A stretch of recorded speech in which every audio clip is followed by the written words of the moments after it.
Welcome, you questioners, seekers of truth with a capital T, pilgrims longing for sanctuary, travelers needing harbor from the storm.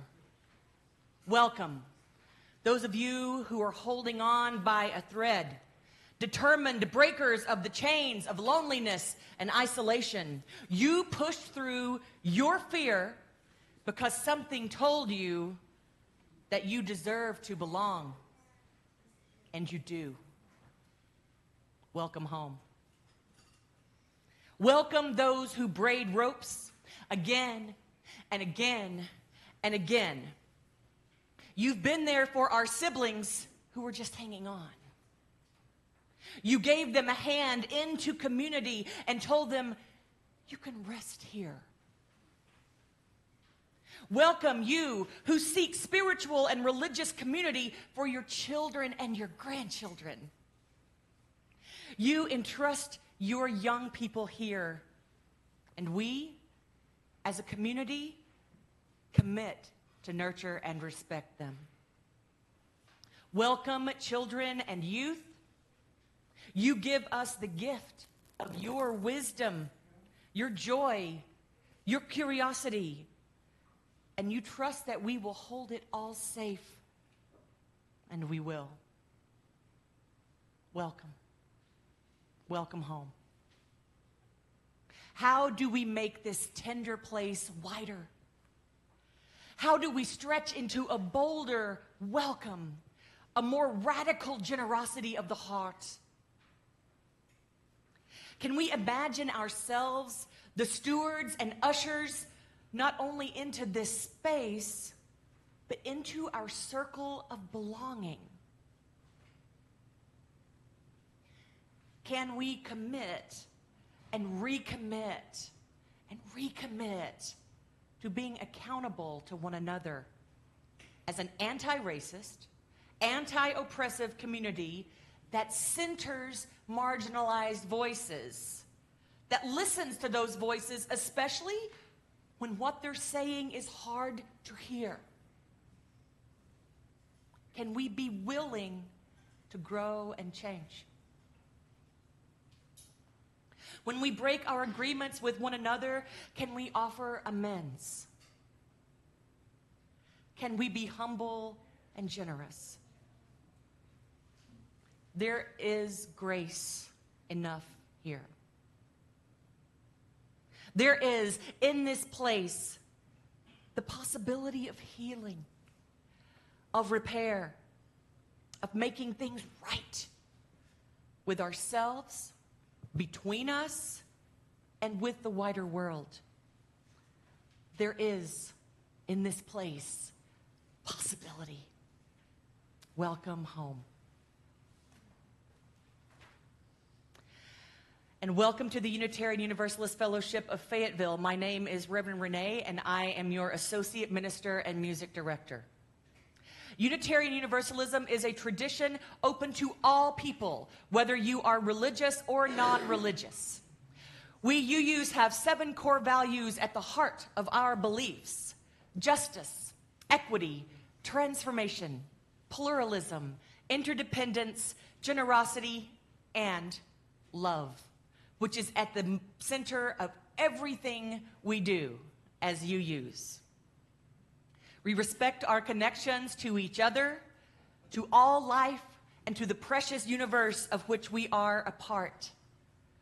We welcome you, whoever you are at this moment, and wherever you are in your spiritual journey. For those of you joining us online, welcome. If you're new, please check out our website, uufayetteville.org, for more information. There are cards in the seat back in front of you. One is white, and that is a visitor's information card. If you're visiting us for the first time in person, you'll want to fill one of those out so we can get you on the awesome email list. Fawn lovingly curates an email for us once a week, telling us all the cool things that are going on here at the fellowship. And we won't spam you or sell your email address. Later in our service, we'll have a time where you're invited to come forward and drop a stone symbolizing your joy or concern into our bowl of water. If you have a joy or concern you'd like to share, we invite you to fill out one of the yellow cards that you'll find also in the seat back in front of you. There's a place there to indicate if you want your joys or concerns shared aloud, because I'll be reading them aloud. But you can check the box if you don't want it read aloud. If you fill out a yellow card, you can bring it forward when you drop a stone. And if you're online, you can jot your joys and concerns down into the comments on Facebook, but just know that those won't be confidential because it's Facebook. If you need hearing assistance, our wonderful AV tech David will hook you up. And children are always 100% always welcome in our service. And there is a lovely nursery, staff nursery downstairs if you would prefer. Please remember to silence your cell phones because it won't be in the key as the first hymn. And I am so excited to welcome Sevin back into our pulpit today. When Jean said, "Who would I like to see as a guest speaker?" She's the one. So I'm so happy to welcome you today, Sevin. Okay.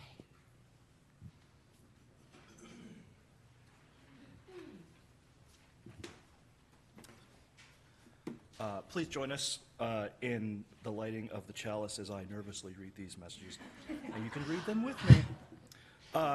Love is the spirit of this community, and service is its prayer. To dwell together in peace, to seek knowledge in truth, and to help one another. Thus do we covenant together.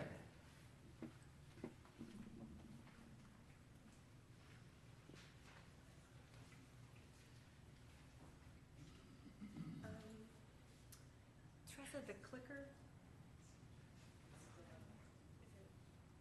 Oh, I see it now. Okay, excellent. It's hiding behind the do not touch the mic sign. Well,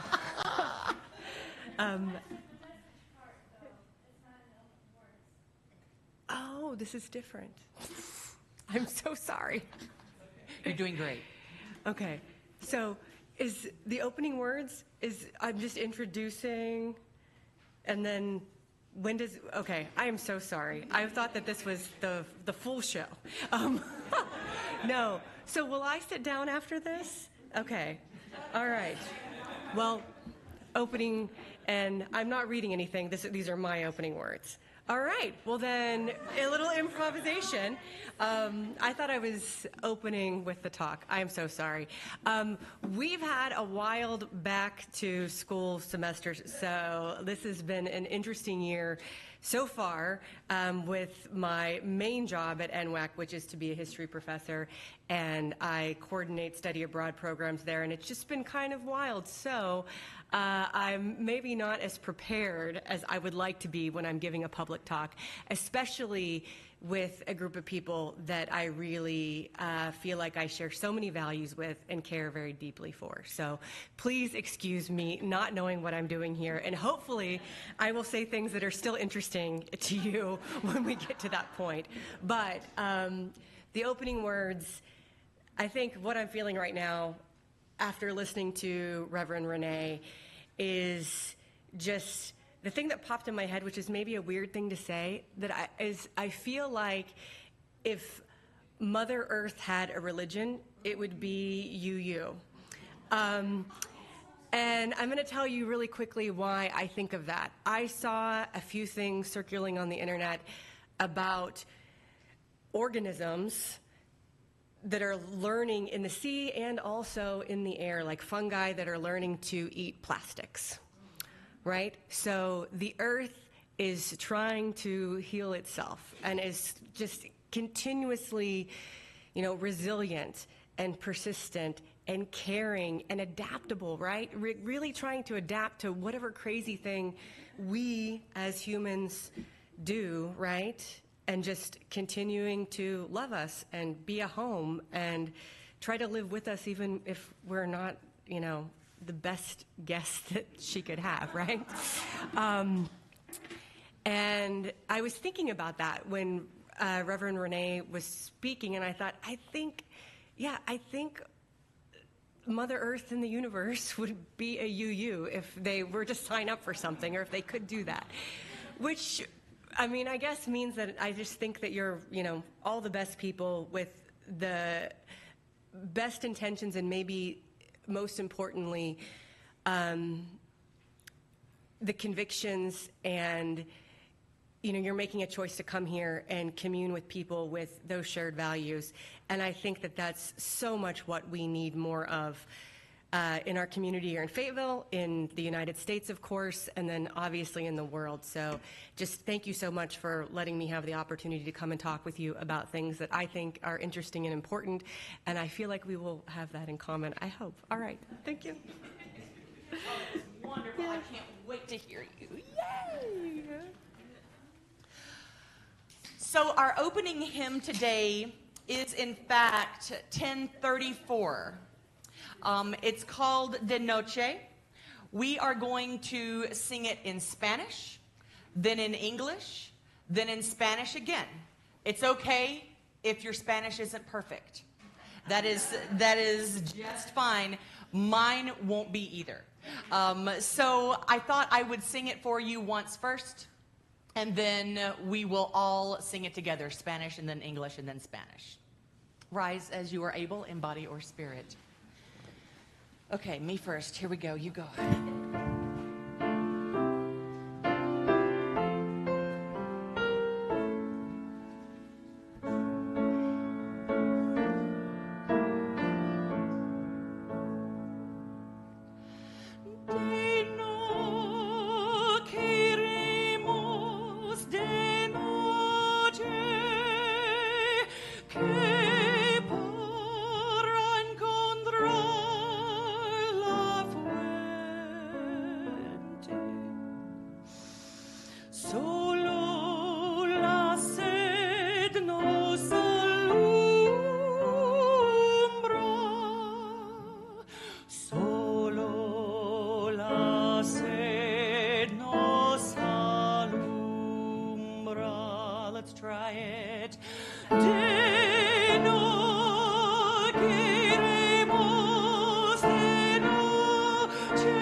Now English.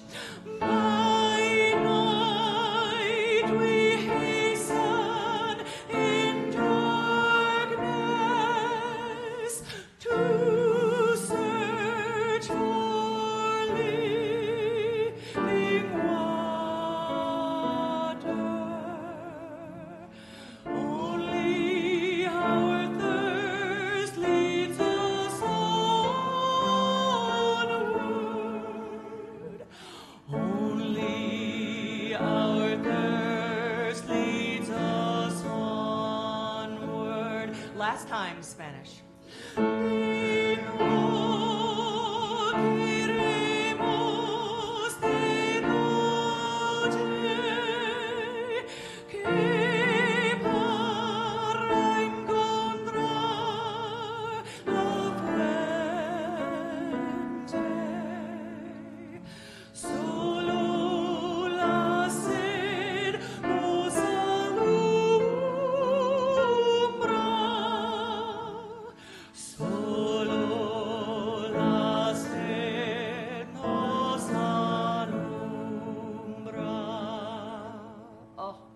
Gorgeous. Please be seated.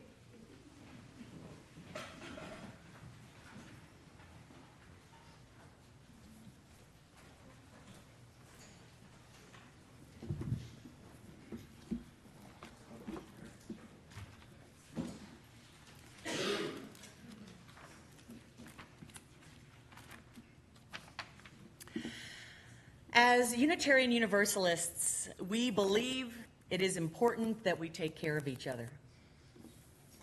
When we care for each other, our connections to each other become stronger. The interconnectedness of us all is part of our new value system. Sharing joys and concerns helps us to be more caring people. And being a caring people is one of the ways that we are you every day. Why do we share our joys, concerns, and milestones with each other? So we can comfort and help each other. So we can celebrate together. So we can keep each other informed of important events in our lives. And so that we can feel closer to each other and think of ways to help each other. We might be able to help someone if we've gone through a difficult situation like the one they're experiencing. And some people might not have family or close friends with whom they share their feelings. This is an important part of our worship service almost every Sunday. If you filled out a yellow joys and concerns card, please bring it up and give it to me and drop a stone in the bowl of water. Jean will have that there for you. And if you don't want to turn in a joys or concerns card, you can simply drop a stone in the water so that the ripples from our stones are interconnected with each other and with other Unitarian Universalists across the globe this morning. You may come forward. Brenda, will you offer us some music, please?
Let's take a moment to listen to our joys and concerns on Facebook. David, will you share those with us? Positive attitude. We've heard a lot today. Let's pause and take a moment to ingest this. Actually, before we do that, Jean, what if we have joys and concerns that happen to us through the week? Let's drop some stones for those. What if we have joys or concerns that are too private to share right now? Let's drop some stones for those. Now, let's take a moment to think about these things that we've just heard and have a moment of silence. You may pray each in your own way, or you may simply have a moment of silence.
Thank you.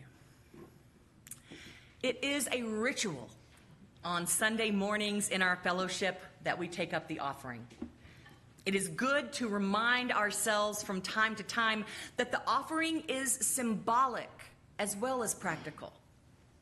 We know that it is through pledges that we build our budget and fund all of our yearly programs, and we pay our staff, finance the comfort and beauty of our buildings, and so much more.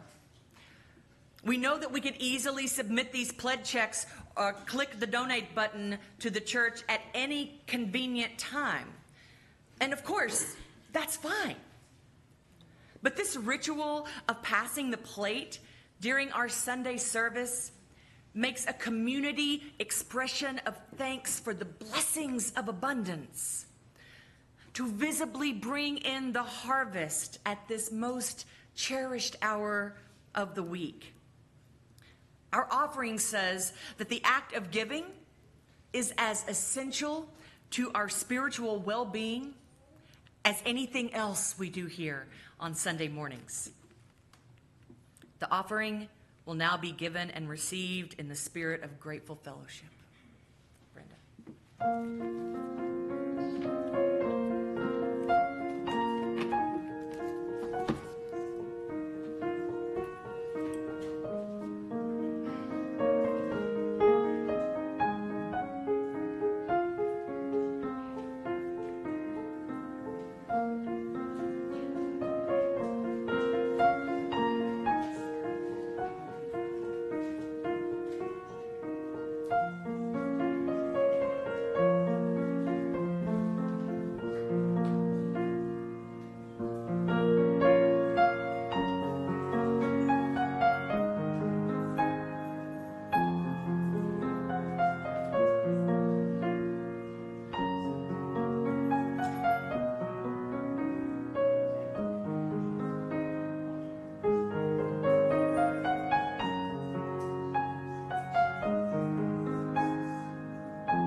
Hi, everyone.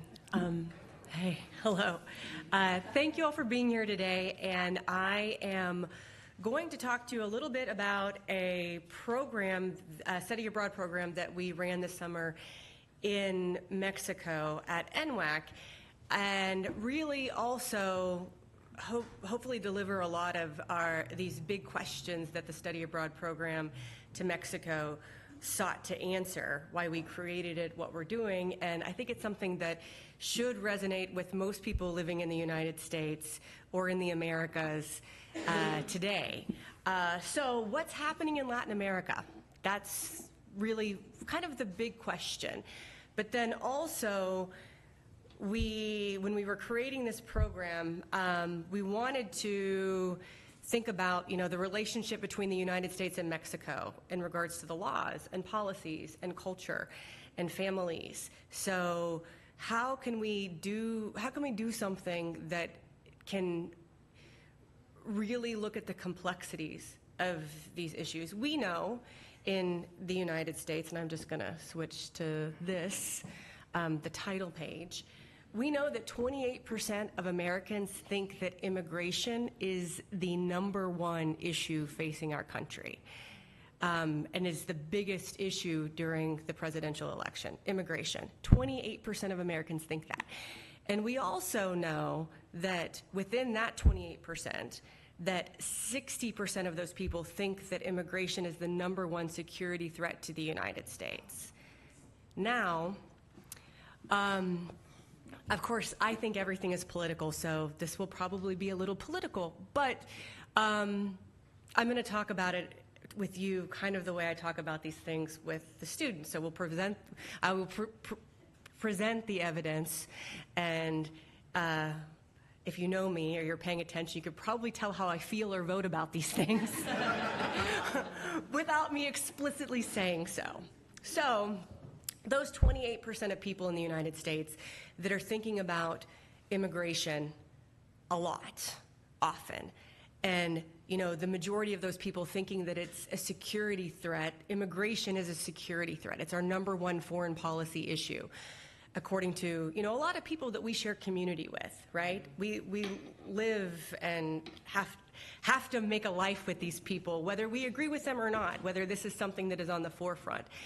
And the actions of immigration, or the actions caused by so many people in the United States believing that immigration is a great concern, really make significant impacts with the communities that we live in, here in Northwest Arkansas, whether we're talking about our refugee friends and family that come through Canopy, or our growing Latinx population, our Marshallese friends, our Hmong and Vietnamese friends. This region is growing tremendously. Asian, South Asian, we're growing and diversifying.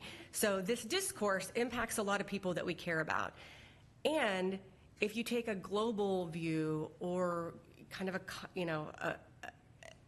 an American view, talking about the Americas, it really impacts the people who are looking for a better life, right? Looking for a refuge somewhere, that are facing a lot of issues in their home countries where they feel like they can't, exist or survive or live, and therefore they're willing to, face these people in the United States that think that they're a threat, right?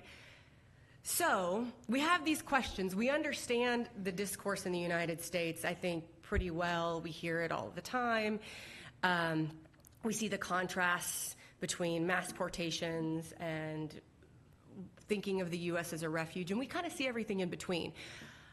The questions that students ask me in my World Civ class, when we kind of get to the end of the semester and we're talking about more contemporary issues, they say, well, what's going on in these countries? Why are people coming, right? Which is a really important thing to think about. And then also, well, if these are the debates in the United States, what is it like in other countries that see a lot of migrants and a lot of refugees? What's going on there? You may, and I won't go around the world and talk about France or talk about Italy, but I will talk about Mexico, because this country is our neighbor. We have the most visceral connection. The majority of immigrants in the United States, and about, I'm not going to make up a number, so but we have a significant, the majority of immigrants in the United States are from Mexico. So a lot of our neighbors who are immigrants are from Mexico. And a lot of our first generation U.S. citizens have parents who have roots in Mexico.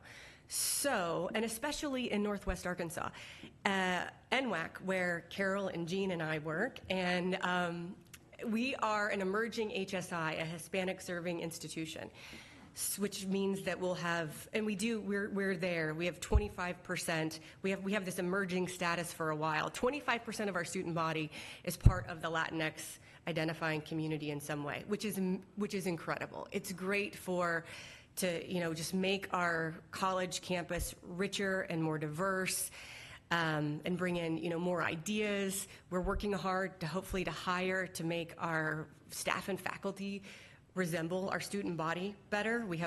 It's a problem at NWAC, so these are things that are on our mind right now.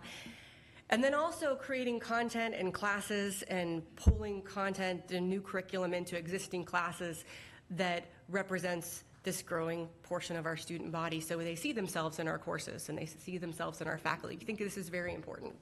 So this study abroad program was born out of that initiative to focus on issues that our students care about, right? To be intentional about these things. And address a lot of these questions that, we get across the campus about what's happening. Why are people afraid of immigrants, and how are things different in other places? So we've decided to look at Mexico. So this is our first night, and I'm going to talk a little bit about the class. So the class answers these big, enduring questions. It was born out of a discussion that Juanita Franklin and I had years and years ago, pre-pandemic. I can't remember the date exactly, but when one of the first hurdles that the DREAM Act had in Congress after the 2012 initiative, so I think it was like 16 or 17 is what I want to say, and then in 2021, Congress said that they wouldn't allow any more DACA applicants. So DACA, the Deferred Action for Childhood Arrivals. In case you don't know, we have a club on campus that is the Dreamers Club, and traditionally we've had a lot of DACA students come to NWAC. We have a lot fewer because there's no new applicants. So our student body skews kind of a traditional college-age student. We have a lot of high school students now, so really young students, and a lot of students that are up to 21 years old of age. That would be the majority of our students. And all of those kids now cannot apply for DACA. And DACA gives them a work permit, a right to work and attend school without the threat of being arrested or deported. So it gives you, it's not a pathway to citizenship. It's actually kind of a dead end, but you can live without the fear of deportation, which is huge. It's huge. There's over 800,000 people with DACA in the United States. It's a lot.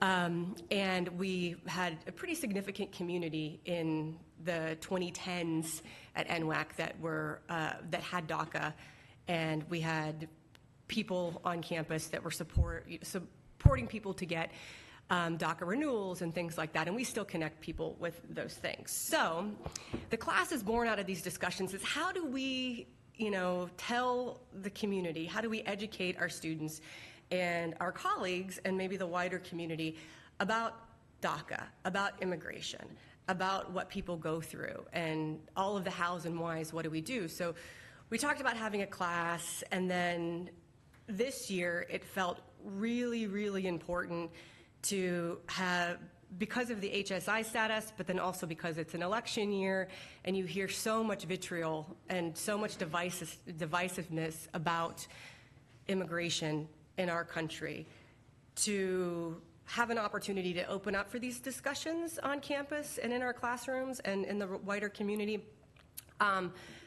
by maybe looking at case studies. So look at what's going on in Mexico, and we feel like it's an opportunity to have a conversation and have people reflect about how this is different or the same as what's going on in the United States, and what is the U.S. role in what's happening in Mexico. So I start this, we went to visit this anti-monument on our first night in Mexico City, and I have this here with the class because this is just to underscore how we share so many issues with people who are citizens of Mexico, whether they're migrants or not. The 72 y más, so 72 plus, refers to the 2010 massacre of 72 and more, they think, migrants, mostly from Central and South America, who were on a bus in Tamaulipas, which is a border state with the United States. It borders Texas. So these migrants were on a bus. They were pulled over by a cartel, so a gang, and they were taken out into a field, and they were asked if they, like, what they were doing and if they wanted to join the gang, and I think that was maybe like even a pretense, but they ended up shooting every single one of them, so 72 people. And out of that horrendous tragedy was born a movement inside of Mexico to make as many people, whether it's the cartel, the government, or the United States government, because this monument, this anti-monument to these 72 people who were murdered, is in front of the U.S. Embassy in the Reforma neighborhood, so right next to the Angel of Independence, or not right next to it, but pretty close to it, in this main district of Mexico City. This anti-monument is there, kind of underscoring the transnational, international issue of the migration crisis. So we are interested in what's happening in Mexico. What are people in Mexico doing? And this is one of the things, starting organizations to support migrants in Mexico and to draw attention and connect the dots of, you know, why are these migrants so vulnerable? And what can we do to support them? And also hold the people who are mistreating people accountable for it. So in the class, we talk about these things. So really focus on what's happening in Mexico, the politics, whether it's laws, the militarization of the Mexican border right now. The Regeneration Party, the Morena Party, is a populist party. They're pretty hyper-nationalist in Mexico. Lots of a lot of good social programs that improve the lives of people in Mexico have happened in the last 10-ish years under this party, but also very populist, very nationalist. So the same kind of fears over immigration into Mexico that we see as, you know, people who are afraid of immigration, you know, they're coming to take our jobs, this kind of discourse is happening all over Mexico. And the ruling party in Mexico right now has a lot of good, like, lip service towards migrants. We're going to protect them, we're going to support them, and we're going to stand up against the United States. But the de facto of what has happened is militarizing the southern border of Mexico, very much like the southern border of the United States is militarized, and lots of pressure from both the Obama regime, the Trump regime, and the Biden regime. So the three most recent presidents have put their governments and Congress have put a lot of pressure on Mexico to stop migration flows.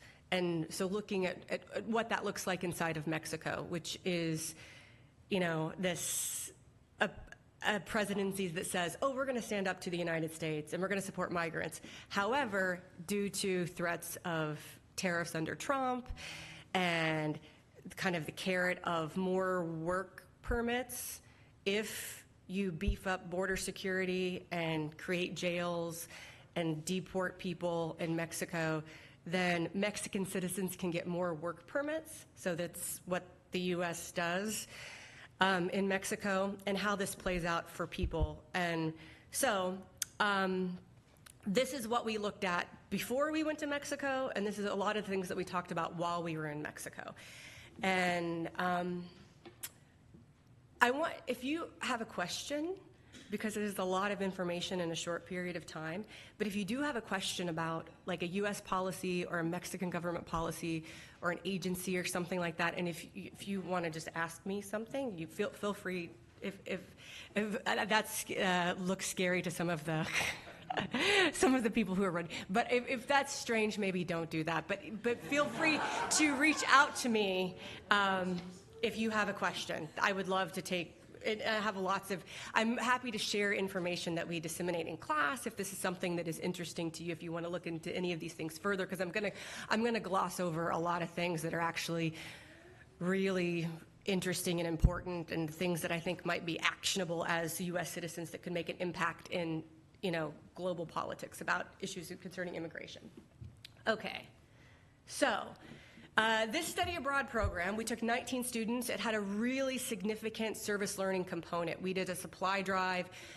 We asked the organizations that we were going to be involved with in Mexico, these activists, what do you need? And we heard a lot of the same things that I'd heard in some of my work with refugees, with other study abroad programs. In Greece, we've worked with different refugee aid agencies after Iraq and Syria, places that we had been, and also in Turkey.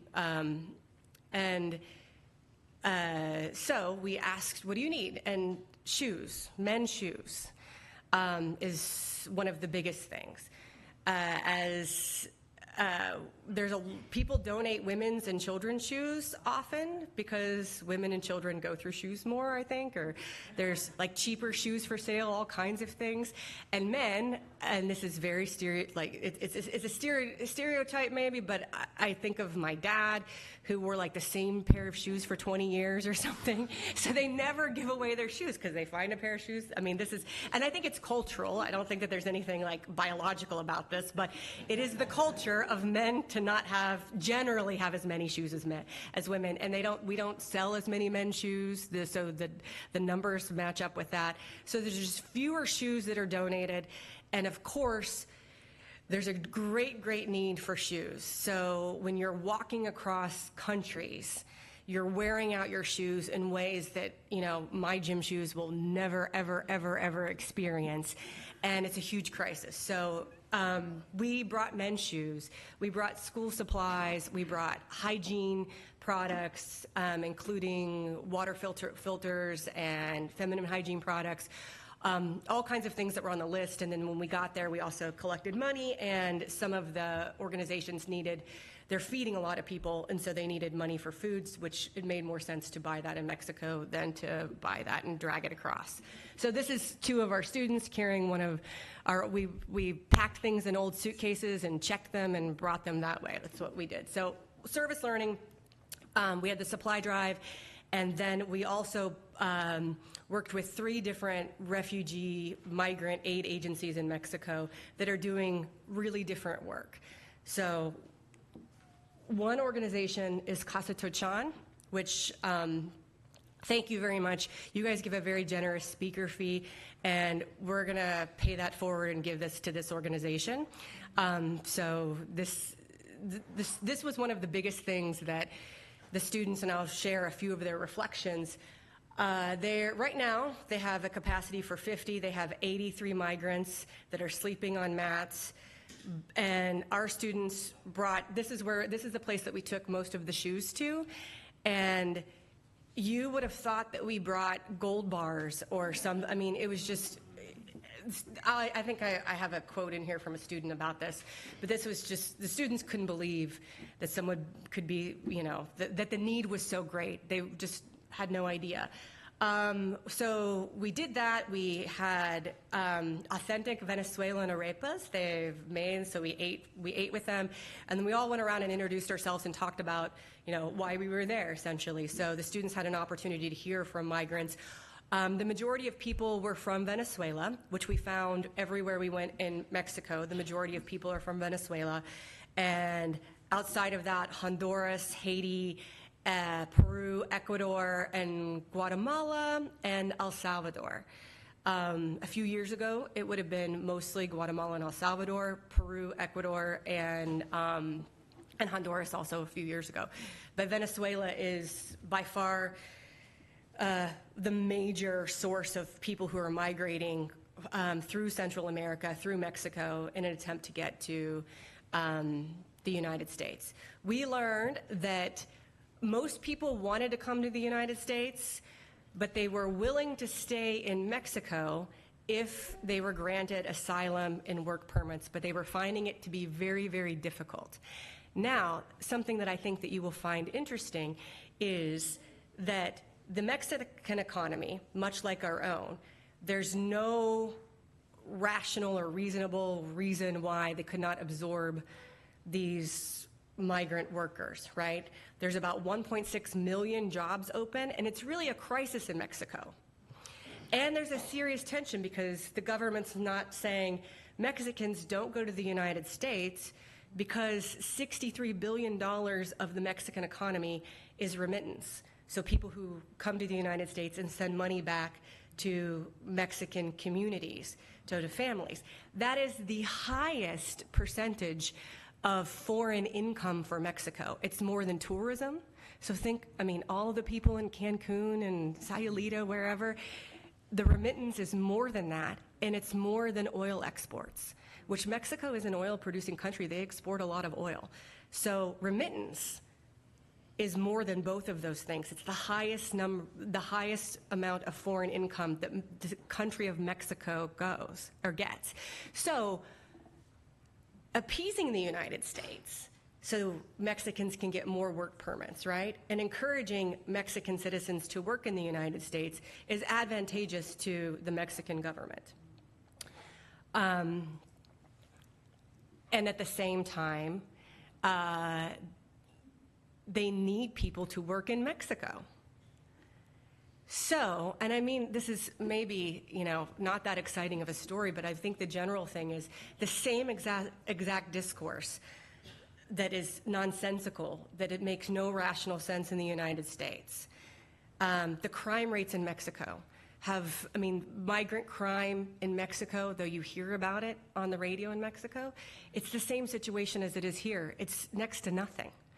It's one of the smallest sectors of the community it's much more dangerous in a mall or a high school than it is with crime on the border, and an immigrant is so much less likely to commit a crime against an American citizen, by 1,000% than an American citizen is. It's just almost something that never happens.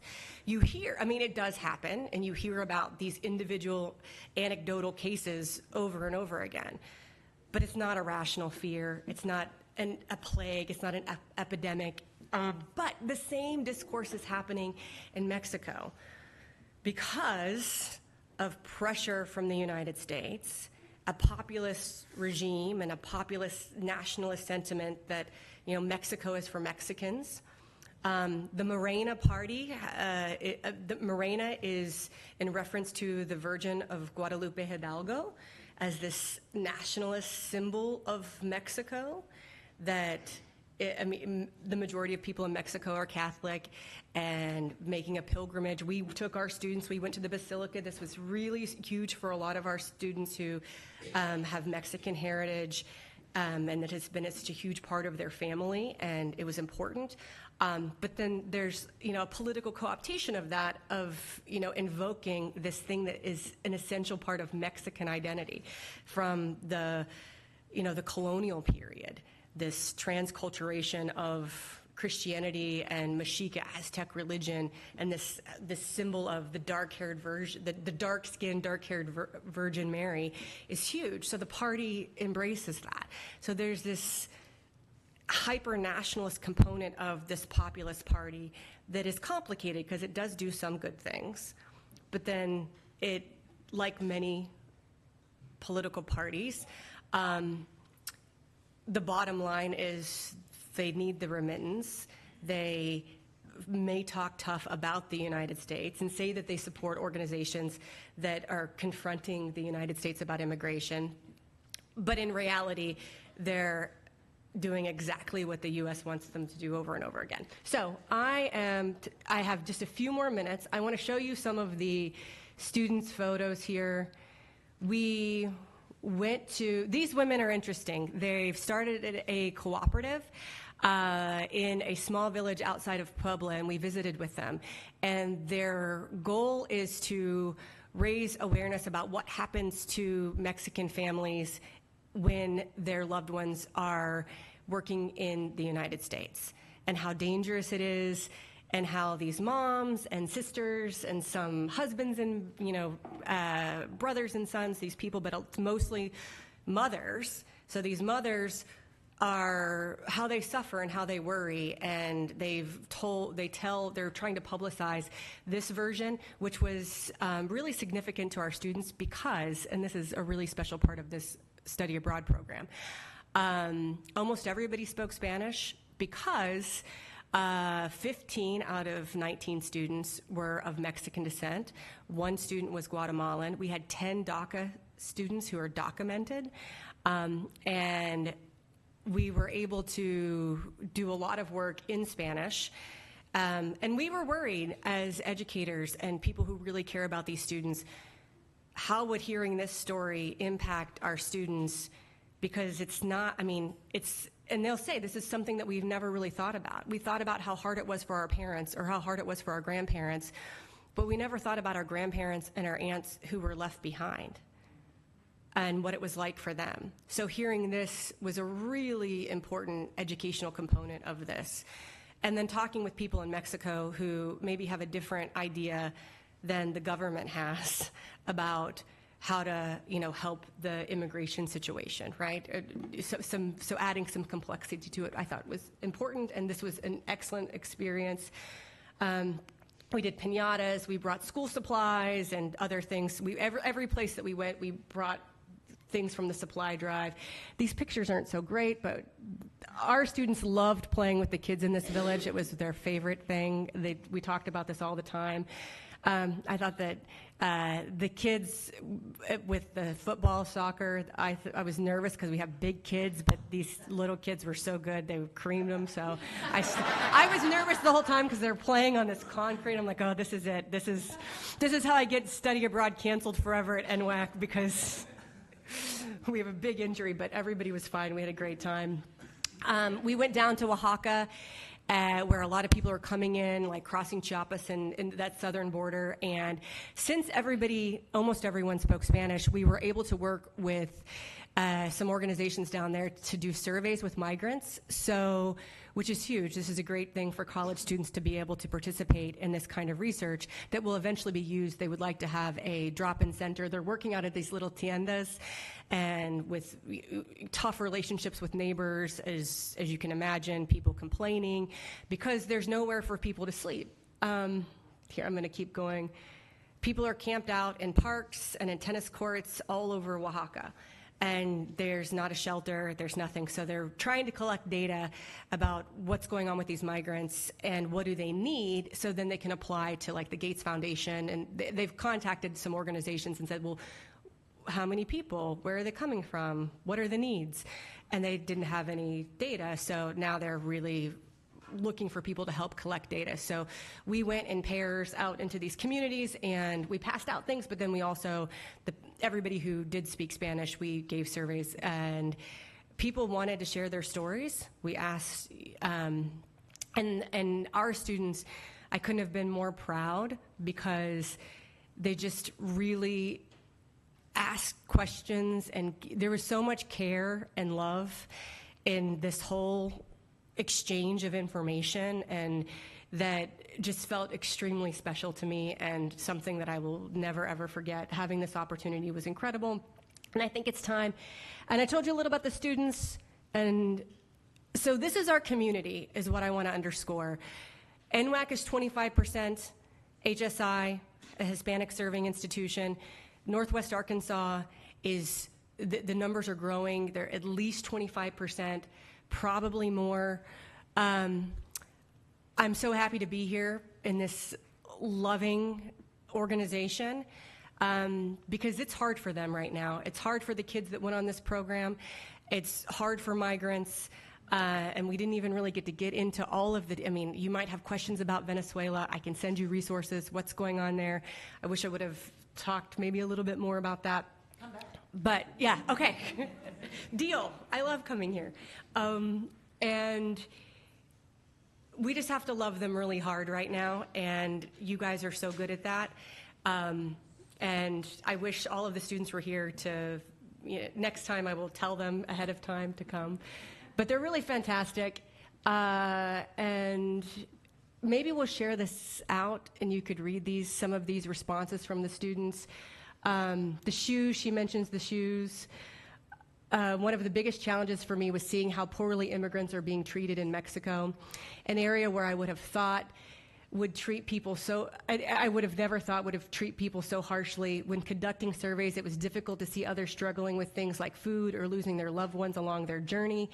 Hearing the difficulties they endured to make it to Mexico was something no one could ever imagine experiencing. In Casa Tochan, I was deeply moved by the genuine gratitude of the people receiving shoe donations. They immediately tried the shoes on, and even if they did not fit, they were okay with it and said they would make it work. It made me emotional seeing that and realizing that so much is taken for granted, including by myself. Her sister has DACA. She's too young, and she is a citizen, but this is her family. And so it was seeing what's going on in Mexico and hearing and thinking that, not being able to imagine that the same kind of populist discourse and nativism is happening in Mexico was really eye-opening. And so having these comparative perspectives, I think, is really important. And I have some more, and we're going to share out a lot of these reflections from kind of our final discussion board and different things, and we will have a discussion on campus at NWAC, which I'll share with the students if you guys are available and want to hear more about what this meant to the students and when we're going to do it again. And if you know anyone who would be interested, should join us. We're planning on continuing to do this. All right, thank you so much. I know I'm over.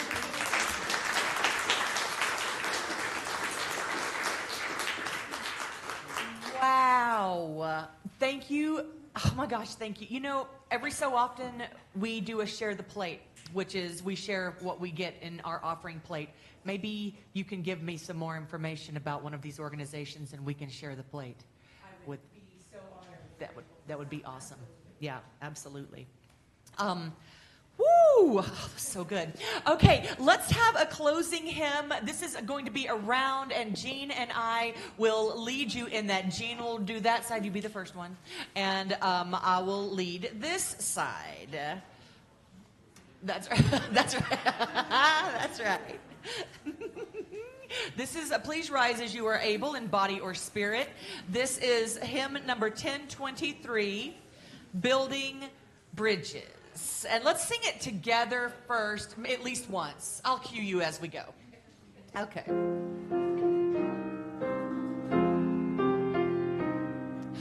Building bridges between our divisions, I reach out to you. Will you reach out to me with all of our voices and all of our visions? Friends, we could make such sweet harmony. One more time in unison. Building bridges between our divisions, I reach out to you. Will you reach out to me with all of our voices and all of our visions? Friends, we should make such sweet harmony.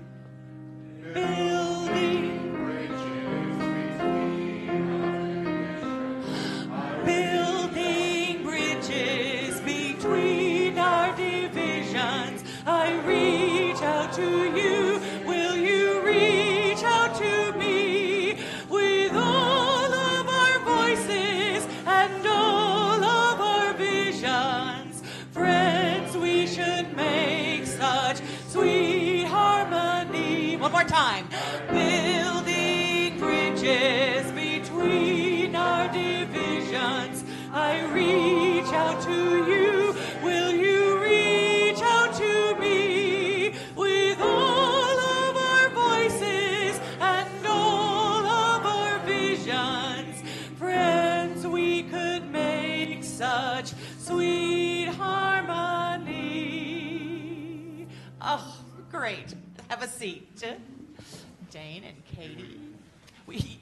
We all won, Jane. Everybody won. Please join me as we extinguish the chalice. We extinguish this flame, but not the light of truth, the warmth of community, or the fire of commitment. These we carry in our hearts until we are together again. And for our announcements, next week, it's all about books. If you like books, next week, come on. We have a lot to tell you, as well as a blessing of the backpacks and briefcases. We are all going back to school. It's all happening. Bring your backpacks, your young ones' backpacks. Bring your briefcases or whatever it is that you carry to work. And let's send something lovely from your spiritual home with you. Yes, yes. 2 weeks from today, RE starts again, children, youth, and adult. Tomorrow, yoga with Sherry, I'm subbing. So I'll be teaching the yoga tomorrow at 6 p.m. Water communion is coming up, and that's our in-gathering. That's coming up on August 15th. Nope, September 15th. So that's when you bring water from somewhere that either you traveled or I'll be bringing water from the eclipse, that I sat out during the eclipse, or, water from your gym, whatever is meaningful to you, and we will gather it all here. And I still have the water from last year's water communion. I'll bring it too. Yeah. I think that's, come on, yes, please, Kate. President Kate. I'll do my presidential wave. That's right. I'm wearing my presidential shoes. More years.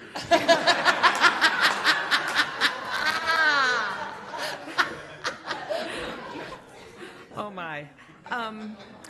Just a quick announcement that you may have seen it in the weekly news, but if you didn't get a chance to read that yet, just want to make everybody aware that the board has recently appointed a committee to look at our space and facilities issues.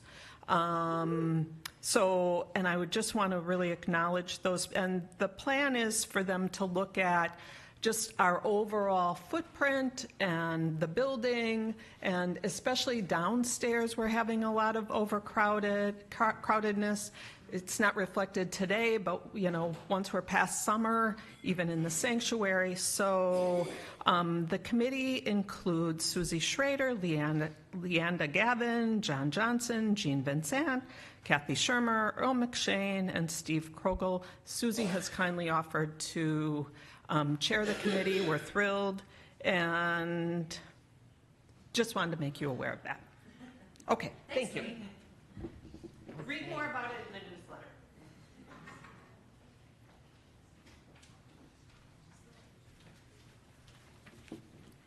And just really quickly, I wanted to share what one of the students, Marco, said. He said that this trip and seeing people who are, despite all of the obstacles and the negative policies from two really important governments, forces that seem so large, seeing people who are putting their own self at risk to help other people, he said that it killed the last bit of doomerism that existed within him. And think, young people, all of the things that keep us up at night too, right? Divisive politics, climate change, the position of women in society, and kids sweat that. But he said that he's just mostly energized. And I think what you guys are, keep coming here and working together, communing with people who want to make a difference, who care about people, who are invested in building bridges, like the song said, I think is the best thing that we can do for these young people who need to keep defeating the doomerism. I think it comes from being upset about policies of boomers, and of course, just so you know, they think everyone who is around 30 and older are boomers. I got boomered a lot. I'm like, no, but okay. I see what they mean, right? So, but killing the doomerism, and I think this is what this program does, and working with people who want to help people also does. So just as things get rough between now and November, and who knows what's going to happen. I think communing with people who care and want to make change kills the doomerism, and I think that there's a lot of things to be hopeful for. I think of those, fungi who's learning to eat plastic, right?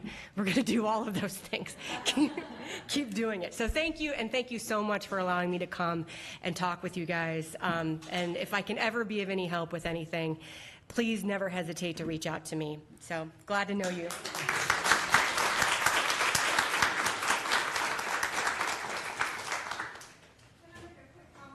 You have to come to the mic so Facebook can hear you. Okay, I will that one. You need to go to the mic.